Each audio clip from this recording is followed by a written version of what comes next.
Pak. Assalamualaikum warahmatullahi wabarakatuh. Selamat siang kepada Bapak dan Ibu dosen.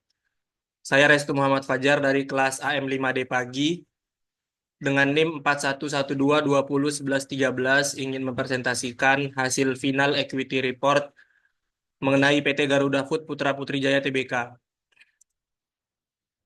Eh, Presentasi saya berisi yang pertama itu ada profil perusahaan, selanjutnya kegiatan usaha, aksi korporasi dari tahun 2019 sampai 2023. Selanjutnya, financial distress, economic value added, produk, dan kesimpulan. Baiklah, yang pertama itu ada profil perusahaan. PT Garuda Food Putra Putri Jaya Tbk didirikan pada tahun 1994. Namun usahanya sebagai perusahaan makanan dan minuman dimulai pada tahun 1979 dengan nama PT Tudung Putra Jaya atau TPJ. TPJ sendiri didirikan oleh Darmo Putro sebagai PT Tudung beberapa tahun sebelumnya dengan kegiatan usaha utama sebagai produsen tepung tapioka. Sebagai perusahaan asal Pati, Jawa Tengah, TPJ mulai melakukan diversifikasi dan memasarkan produk kacang tanah dengan merek kacang garing Garuda atau yang lebih dikenal dengan kacang Garuda. Pada tahun 1997, Perseroan mendirikan PT Sinar Niaga Sejahtera atau SNS yang bergerak dalam bidang distribusi makanan dan minuman untuk mendukung ekspansi usahanya. Pada tahun yang sama, Perseroan terus berkembang dengan mendirikan pabrik biskuit di Gresik, Jawa Timur. Selanjutnya ada kegiatan usaha. Yang pertama itu menjalankan usaha dalam bidang industri pengolahan susu termasuk dipasteurisasi, disterilisasi, homogenisasi, dan atau pemanasan ultra atau UHT. Yang kedua, menjalankan usaha dalam bidang industri susu bubuk atau susu kental dengan pemanis atau tidak dan industri pengolahan susu atau krim dalam bentuk yang padat dan produk sejenis lainnya.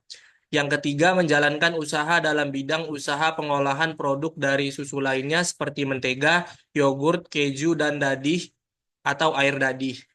Yang terakhir, menjalankan usaha dalam bidang industri pembuatan berbagai macam roti dan kue dan produk bakery lainnya.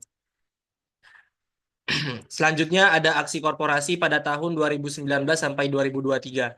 Pada tahun 2019, PT Garuda Food Putra Putri Jaya Tbk fokus pada perluasan jaringan distribusi melalui anak usaha PT Sinar Niaga Sejahtera yang menjangkau 380.000 outlet, serta meluncurkan berbagai produk baru.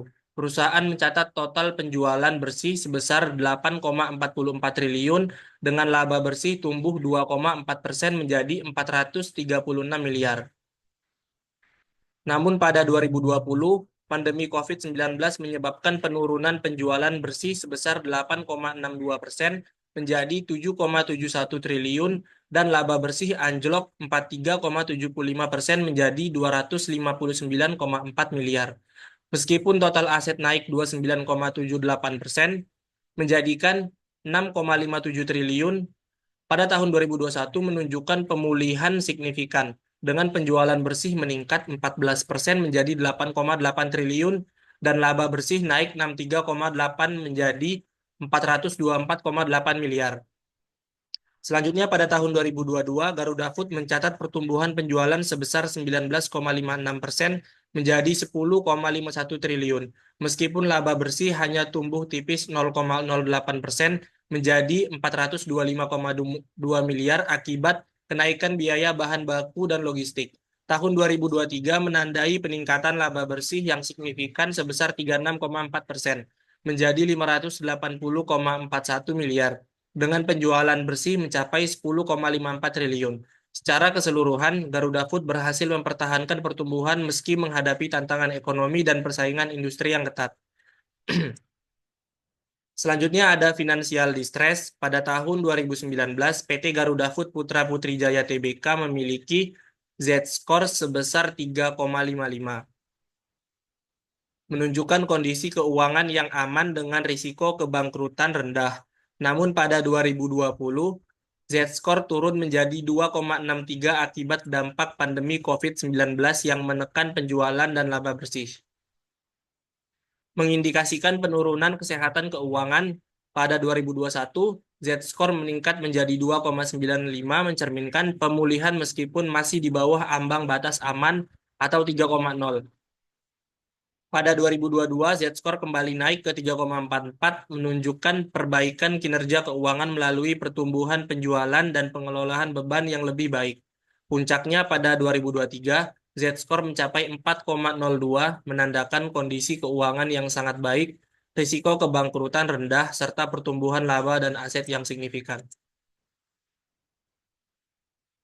Selanjutnya ada Economic Value Added, yaitu analisis EVA PT Garuda Food Putra Putri Jaya Tbk dari tahun 2019 hingga 2023 menunjukkan tren pemulihan dan pertumbuhan yang positif. Setelah menghadapi tantangan di tahun 2020 akibat pandemi COVID-19.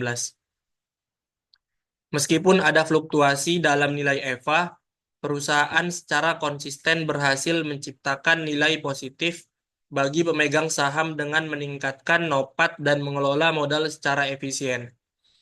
Tahun 2022 menjadi puncak kinerja dengan EVA tertinggi sebelum mengalami penyesuaian pada tahun berikutnya di tengah dinamika pasar yang terus berubah. Ini adalah contoh produk dari PT Garuda Food Putra Putri Jaya Tbk.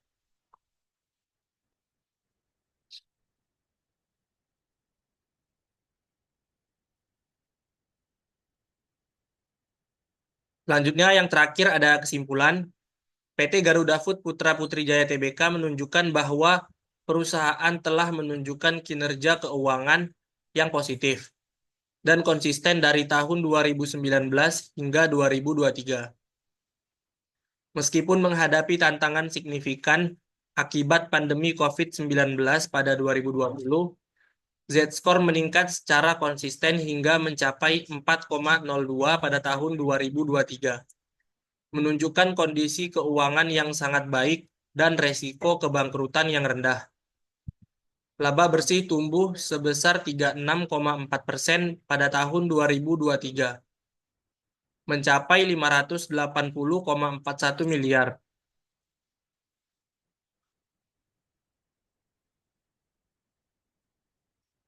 Didukung oleh efisiensi pengelolaan utang dan aset. Meskipun Economic Value Added atau EVA sedikit menurun pada 2023 menjadi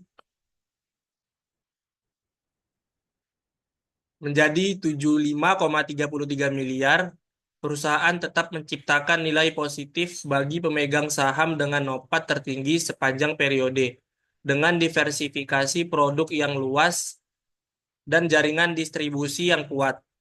Perusahaan berada dalam posisi yang baik untuk menghadapi persaingan industri makanan dan minuman, sehingga direkomendasikan untuk buy.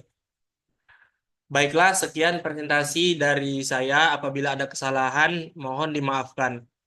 Assalamualaikum warahmatullahi wabarakatuh. Kan sampai 10, Cuk.